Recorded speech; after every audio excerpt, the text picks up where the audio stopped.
Whereabouts a story map? You will need a ruler, a pencil, and a white sheet of paper, and your memory. So, we start with our learning intention. To map a story.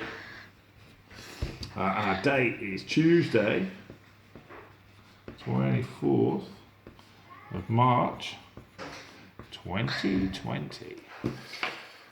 Use our ruler to underline. Now remember, the pictures we draw are to jog our memory, to remind us of the story. So I'll start with our main character, the little girl Poppy, and her bigger brother, Jack. And I want to remember a few things about them. Now Poppy was a great lover of books, so I'm going to draw her a book to remind me of that. Whereas Jack was more into football, so I'm going to draw myself a football to remind me that that was the thing he loved. And you remember, these haven't got to be the best pictures in the world. They've just got to remind you about the story. Now, the other thing that you have to remember about this story is that Poppy and Jack sometimes argued. So I'm going to draw somebody with that cross face. And maybe some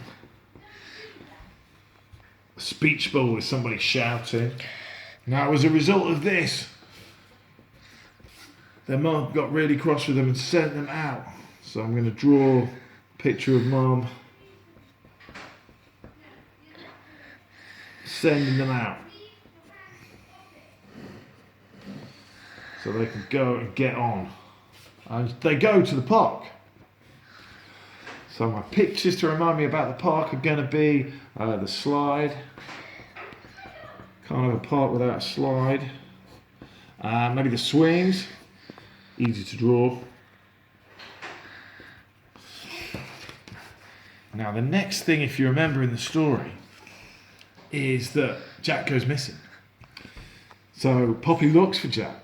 So I'm going to draw something to remind me. Now, something simple to remind me of searching is going to be a magnifying glass to remind me that she was searching for him. She couldn't find him anywhere. But what she did find was the entrance to the mysterious tunnel.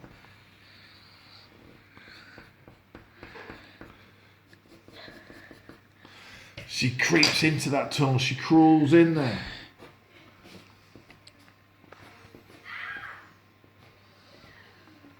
She's on her hands and knees, crawling through. Spiders hanging down. Oh. When she gets out the other side, she finds herself in a strange forest, surrounded by weird-looking trees with twisty branches that seem to be hanging down over her. She runs through that forest and comes to a clearing where the trees have all been cut off. And in that clearing, there's a statue of a boy running from what we don't know. As she gets closer, she realizes it is her brother, and she hugs the statue. And a single tear drops from her eye. And when it lands on the statue, he magically comes back to life. And the pair set off running back towards the tunnel.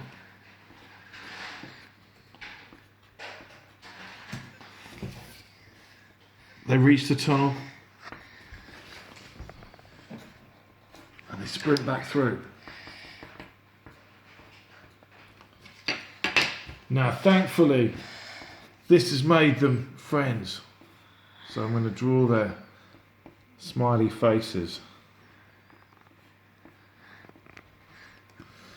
So they're now actually happy. And they head back home to their house.